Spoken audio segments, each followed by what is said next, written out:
Hey Kentucky, this is Mary Jo Perino. Tonight, Scott County residents react to news of being a COVID-19 red zone. UK basketball may not be done adding to the coaching staff. And I'll talk with UK volleyball coach Craig Skinner. All that and more is next on Hey Kentucky.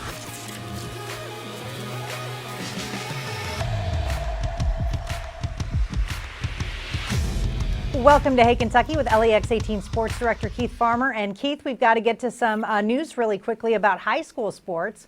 The Kentucky Senate majority has given some guidance and saying it's going to be up to individual districts to decide whether or not fall sports go on. Now, the KHSAA Board of Control meets tomorrow. Yeah, that's the letter that they're sending to the KHSAA, and I think the KHSAA right now plans to go forward with practice beginning on Monday. We'll see what they have to say. They just wanted one more meeting because they met so long ago to set that date of August 24th. They just want to make sure everything was, good to go. I believe it seems like it is across the state. Okay, well, we'll keep an eye on that for tomorrow for sure. Right now, two other coronavirus-related headlines. Governor Beshear says Kentucky will apply for the FEMA lost wages benefit. That's an extra $400 in jobless benefits from the federal government. The news comes as a Lexington Metro county is among 20 in the state named on a White House list of counties where the COVID-19 positivity rate is 10% or higher. Folks in Scott County say they're doing their best they can to protect themselves, but the local health department district is jumping in to make sure that's happening. Officials posted on Facebook that they're in the process of educating multiple businesses in Scott County on the face mask mandate. In downtown Georgetown, almost every business had signage telling people to keep their masks on inside and to not enter if they feel sick. Some have theories on the reason for the surge. It's the younger ones that are tired of being inside all day.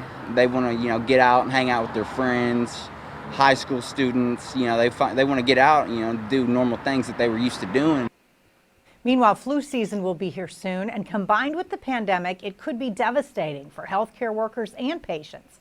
That's why the Lexington-Fayette County Health Department is urging everyone over 6 months of age to get this season's flu vaccine. And Keith, reportedly, there's going to be so much of the flu vaccine that everyone should be able to get it. There's been some years where you've had to wait, or it's been tricky to get. Hopefully we all have a shot at it this year. Yeah, also, there's times where I just think, okay, I'll get it this year. Other times I don't, that kind of thing. I'm kind of indifferent on it. But this year, I'm going to make sure and get it, try and get out ahead of this thing. And at least that way I know if I'm sick, really sick, then I probably should go get tested for coronavirus instead of just flu or strep throat or some other thing I normally get. Absolutely. All right, voters in Kentucky can choose from several different options for the upcoming election. Not everyone is excited about that. After the election plan was announced, there was a little fallout. Although no excuse absentee ballots are technically off the table, the governor and secretary of state decided to make COVID-19 an accepted excuse. So any registered voter who is worried about the coronavirus can request an absentee ballot and vote by mail. They also expanded early in-person voting to 3 weeks before Election Day, including Saturdays. And of course, there will be in-person voting on Election Day itself. And the plan is to have more than one voting location per county this time around. LEX 18 political analyst Bob Babich says it's a good plan for voters, but it complicates things for others, like the campaigns involved. This is a major life move to run for office. It's major to help a candidate. For those who had made those plans and laid out specifically how to be successful over the course, particularly of October into November, this really backs them up and changes things. Since Secretary of State Michael Adams is Kentucky's chief elections officer, complaints will likely be directed towards him. And he says he's already feeling some of that criticism.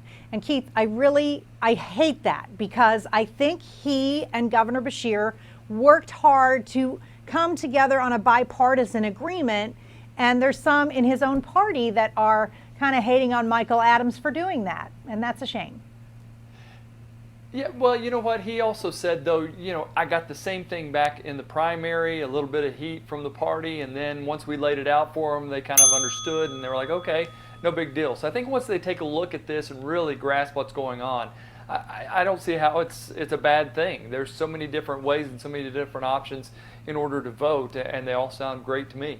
And a lot of in-person opportunities, which I think people definitely wanted. Turning to UK football, the Cats have released their official 2020 football roster now that fall camp has begun. A couple of player developments worth noting. Torrance Davis, who committed at a summer camp last June but did not sign in December or February. Now, Mark Stoops says the former three-star running back will be on the roster, but as a linebacker. Davis will be needed in the absence of Chris Oates. And Stoops' injury forecast was cloudy on Isaiah Epps. The Oklahoma native was projected to be a valuable deep threat at wide receiver last year, but he broke his foot during training camp. He eventually missed the entire season, but was able to redshirt. Now, almost a year later, Stoops says Epps is still not 100% ready to return to the playing fields. And I hate that for Isaiah because he was supposed to have a real breakout season last year. And of course, my heart goes out to Chris Oates because while we don't know what he's dealing with, it is something very serious. Yeah, Coach Stoops said he's in a real battle and said he's doing a little better. He's in a rehab facility, but he said still prayers for him. Yeah, Isaiah Epps, I mean, if there was a good year for a wide receiver to redshirt, I think last year was it because you were mainly a blocker. So, you know, it was no big deal to kind of miss the season for him. Torrance Davis is a big get for Kentucky. He rushed for over 900 yards, caught 500 yards of passes. So they're going to flip him around and make him a linebacker. And he sounds like he's all in on that. So that's a good thing, too, because they need help on the inside part of the linebacking core. Absolutely. All right, UK basketball is looking to add a familiar name to its coaching staff. Kentucky Sports Radio reports that the university is in talks with Texas assistant coach Jay Lucas to join Coach Cal's program in the very near future.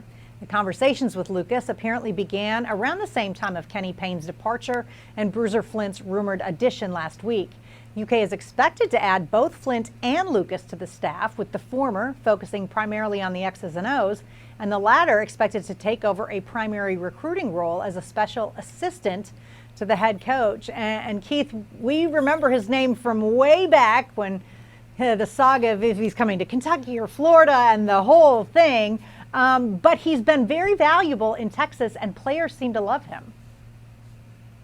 Yeah, and I can confirm that report through a couple of different sources that I have that have said that's in the works and that they're very likely going to get Jay Lucas to come. Yeah, he was one time a recruit for Kentucky, ends up going to Florida, decides to transfer, and he's still a recruit for Kentucky and still did not come to Kentucky. So finally, sounds like he's going to be a Wildcat some 15 years later. I know, it's wild how the world works. All right, staying with basketball, NCAA leaders say by next month, they'll decide whether or not to start the season on time. The first games are scheduled for November 10th, including Kentucky versus Kansas in the Champions Classic. But NCAA Senior Vice President of Basketball Dan Gavitt says the organization has developed contingency plans. He says, quote, by mid-September, we will provide direction about whether the season and practice start on time or a short-term delay is necessitated by the ongoing pandemic. And Keith, I think at that point they can definitely say, you can start practice or not, but I don't know how 2 months ahead of it they'll be able to officially say season is a full go.